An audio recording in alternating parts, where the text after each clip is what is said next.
Hola, soy Andrés y esto es un dato nuevo sobre Kellogg's.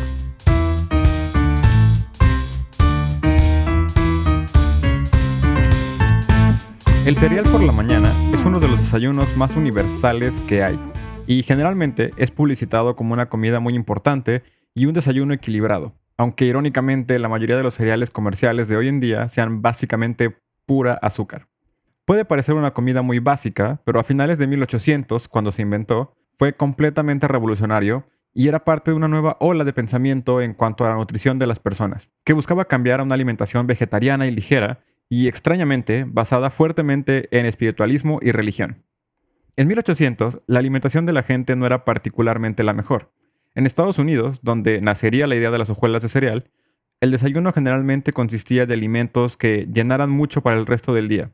Papas y carnes saladas y cocidas con grasa reutilizada del día anterior, café o té con leche entera sin pasteurizar porque aún no se descubría este proceso, y endulzadas con muchísimo azúcar. Y también panes pesados con mucha mantequilla y mermelada para tener energía durante el día. Varias personas de la época empezaron a pensar que estos desayunos pesados estaban causando que gran parte de la población tuviera indigestión y diversos malestares estomacales todo el tiempo. Entre esas personas estaban Ellen y James White, fundadores de su propia religión, la Iglesia Adventista del Séptimo Día, que estaba basada en que Ellen White afirmaba que Dios le había hablado y le había dicho la fecha exacta de la segunda venida de Jesucristo. Para Ellen, una parte importante de la religión era la alimentación y el estilo de vida. Ella creía que comer carnes, grasas, azúcar, té y hasta condimentos alteraba la mente humana y los llevaba a tener pensamientos y actitudes impuras. Ella creía en una alimentación vegetariana y basada completamente en granos. El centro religioso de los adventistas fue la ciudad de Battle Creek en Michigan. Y justo a esta ciudad se mudó en 1856 la familia Kellogg para estar más cerca de la iglesia. Esta familia tenía dos niños, John y Will. John especialmente causó mucha impresión en los grandes mandos por su inteligencia y sobre todo por su gran convicción a la iglesia. No había recibido mucha educación académica, pero era bastante listo, y a los 12 años lo contrataron para trabajar en la agencia de publicidad e imprenta de la iglesia como asistente. Para los 16 años ya era escritor y editor de la revista mensual de salud que hacía la iglesia. Los White, los fundadores de la iglesia, tuvieron la idea de crear un centro de salud para los miembros de su comunidad y querían que un médico estudiado la dirigiera. Decidieron que era buena idea enviar a John a estudiar medicina en la Universidad de Michigan y después a la Facultad de Medicina de Nueva York.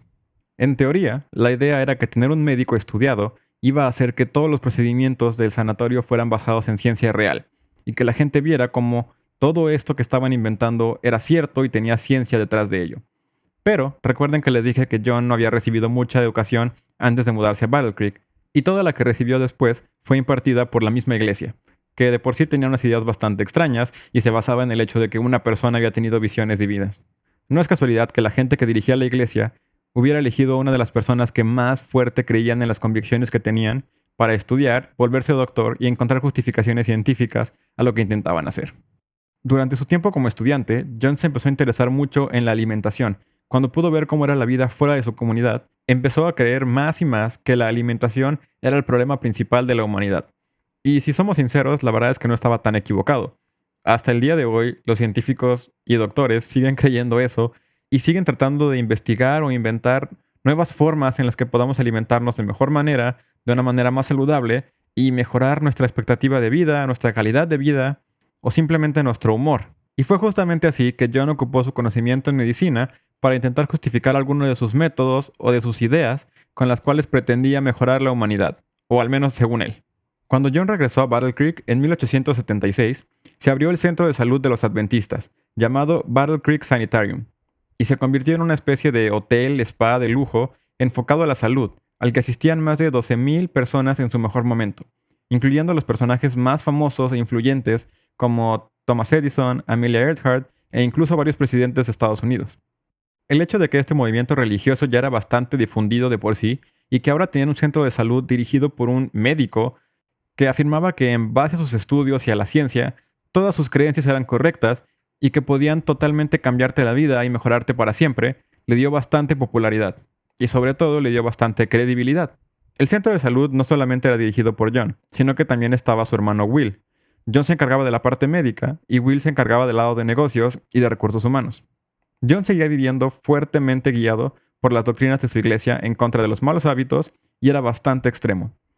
Era completamente vegetariano y creía que la alimentación era la base de todos los males y enfermedades de la humanidad y también de los malos pensamientos de la gente, incluyendo los deseos sexuales que la iglesia veía como un completo pecado. Tanto así que supuestamente John practicó el celibato durante toda su vida y ni siquiera compartió cama con su propia esposa en sus 40 años de matrimonio, aunque adoptaron 7 hijos y cuidaron al menos otros 40 niños durante su infancia. John estaba completamente decidido a crear un mejor estilo de vida y un estado de bienestar pleno para él y para los miembros de la iglesia. Y para lograrlo, desarrolló algunos métodos bastante extraños.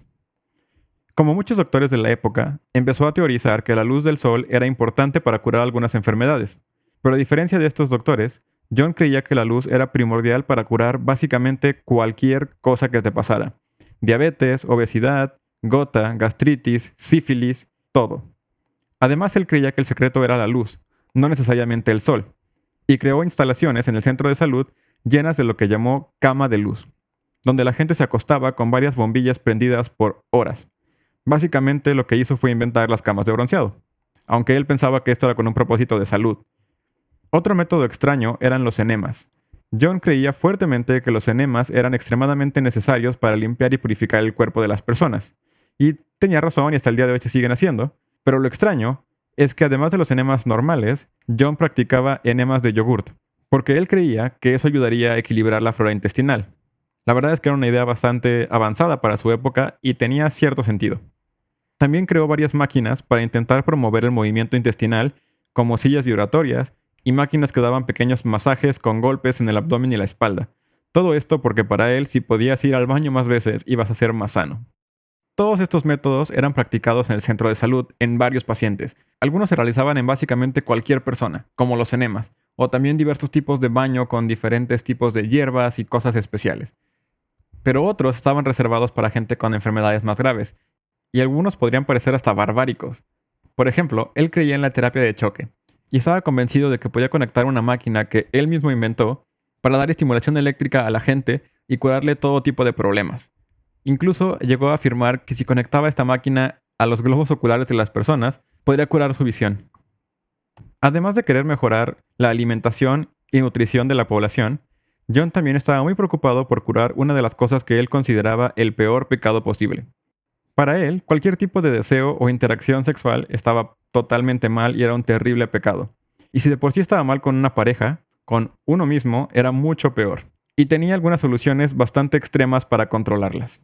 En su libro, que tituló Hechos para jóvenes y viejos, explica por qué estas conductas son totalmente malas y propone que para curar a los adolescentes que sufren, entre comillas, de estos problemas, se practiquen una serie de medidas que son bastante extremas, como amarrarles las manos o vendarles sus órganos sexuales, o de plano encerrarlos en cajas con llave, o incluso más extremo, si ninguna solución parece ayudar, practicarles la circuncisión sin anestesia, para que el dolor de la cirugía los desalentara de cualquier otro deseo impuro. Y para las mujeres, proponía bañar sus órganos en ácido o incluso removerlos quirúrgicamente. Afortunadamente, de todas sus ideas locas y extremas, la única que realmente se volvió famosa fue el cereal.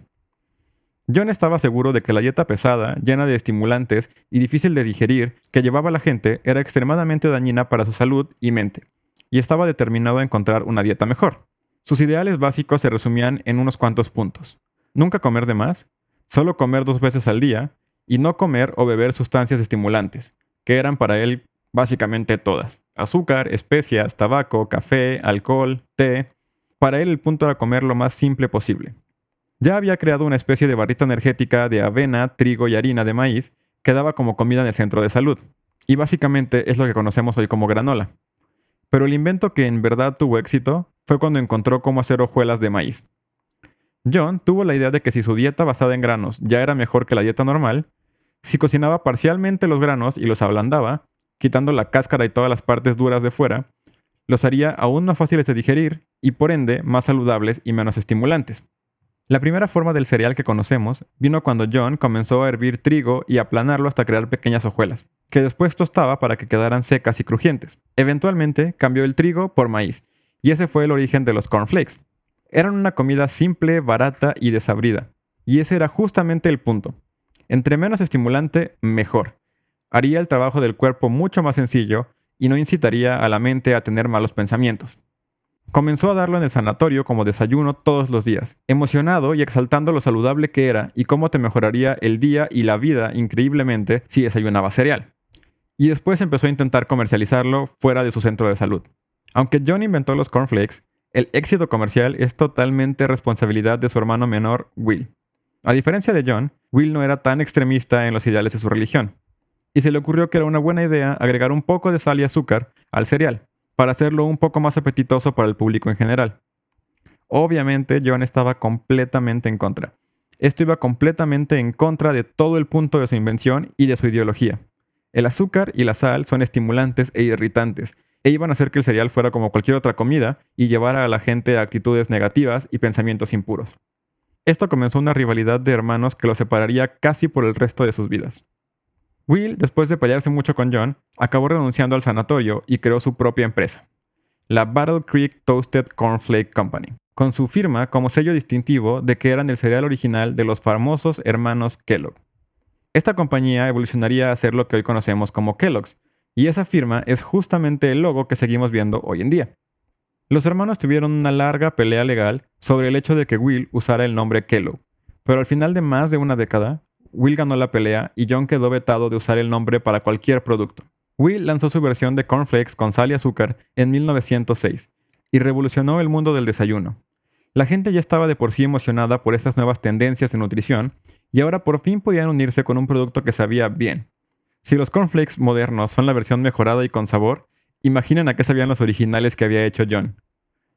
La competencia no tardó en surgir y al ver que un producto tan barato y fácil de hacer se vendía tan bien, para 1911 ya había casi 100 compañías de cereales en Battle Creek, que se volvió la capital mundial del cereal. Y no lo digo yo, lo dicen ellos mismos. Hasta el día de hoy, en Battle Creek, Michigan, ustedes pueden ir y tienen todo un museo dedicado a las muchas compañías de cereal y a la historia de cómo esa ciudad pasó de ser un centro religioso básicamente a convertirse en lugar donde todas las compañías de cereal estaban por alguna razón. Entre estas compañías estaba Post, que curiosamente fue creada por Charles Post después de haber asistido al sanatorio y visto el potencial de los cornflakes antes ni siquiera de que los mismos hermanos Kellogg empezaran a comercializarlo. Y curiosamente, esta compañía también es de las más grandes hasta el día de hoy. Con la llegada de tanta competencia, pronto Kellogg's y las demás compañías comenzaron a innovar con diferentes sabores y diferentes granos. De ahí salieron cereales como los Corn Pops, los Bran Flakes, los Rice Krispies, todos buscando que diferentes granos dieran diferente sabor al cereal. Y después simplemente la idea fue agregar más y más y más azúcar. Entre más dulce y colorido fuera el cereal, más iban a comprarlo. Kellogg se acabó convirtiendo en la marca número 1 de cereales gracias a la reputación que ya habían logrado en sus años como uno de los centros de salud más importantes de Estados Unidos. Y como muchos otros negocios, se acabó beneficiando de la Segunda Guerra Mundial al ser incluido en las raciones para los militares, y de la Gran Depresión porque era de los alimentos más baratos que podían comprar las familias. Irónicamente, todos los principios que John Kellogg tenía y lo llevaron a crear el cereal se fueron por la ventana y ahora los cereales están completamente bañados de azúcar y son una de las grandes causas de la obesidad infantil, con algunos cereales teniendo hasta el 50% de su peso en azúcar. Además, la ciencia ha encontrado que aún así las ideas originales de John no eran del todo correctas. Al quitarle la cáscara a los granos y cocerlos, les estaba quitando la mayoría de los nutrientes y dejando únicamente la parte que eleva la glucosa en las personas. Al final, John Kellogg vivió los últimos 30 años de su vida de forma aún más extrema. Vendió el sanatorio durante la Gran Depresión y cofundó la Race Betterment Foundation, donde abdicaba y promovía la eugenesia, que básicamente era la idea de que la humanidad podía mejorarse practicando una especie de cruza selectiva, como se hace con perros o diferentes animales, creando la especie perfecta y eliminando aquellas cosas y razas que no te parecen adecuadas. Además, con esta fundación, buscaban la forma de políticamente prohibir la mezcla de razas y esterilizar a la gente que consideraban deficiente mental. Y entre más investiguen sobre él, más van a encontrar que tenía ideas bastante extremas y horribles. Por suerte, la única que realmente pegó, y no gracias a él, fue el cereal. Por su parte, Will murió completamente millonario, y con Kellogg siendo una de las compañías más grandes del mundo. Esa es toda la historia de Kellogg's y del cereal por el día de hoy. Es interesante pensar que una de las comidas más populares del día de hoy nació casi exclusivamente por las ideas religiosas de una persona que estaba unida a una secta. Si les gustó el episodio, recuerden que pueden seguirnos en Facebook como Un Dato Nuevo y en Twitter como @UDNpodcast para que puedan siempre ver cuando hay un nuevo episodio y además ver en Facebook la imagen o dato extra que ponga por ahí y compartirlo para que más gente escuche el podcast. Y si quieren, también pueden seguirnos en su plataforma de streaming favorita.